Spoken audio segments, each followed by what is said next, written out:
Zahir etti adu kinesini, mihlen yardılar sinesini.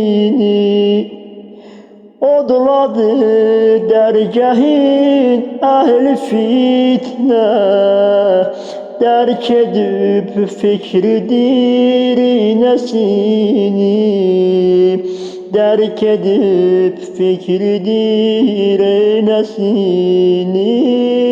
Hakkı üstte ona değdi sili, zulmüden sureti oldu nili.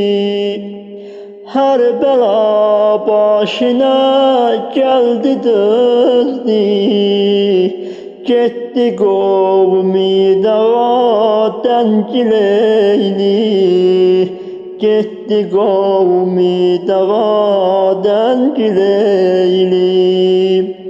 Eşkimi kana döndürdü düşman, ruhimi kabre gönderdi düşman, ruhimi kabre gönderdi düşman. Dokhtari paki peygamberiydi, Heydere ba vefa hemseriydi. İlleti hilgati alemiydi, Zeynep'e behterin yaveriydi, Zeynep'e behterin yaveriydi.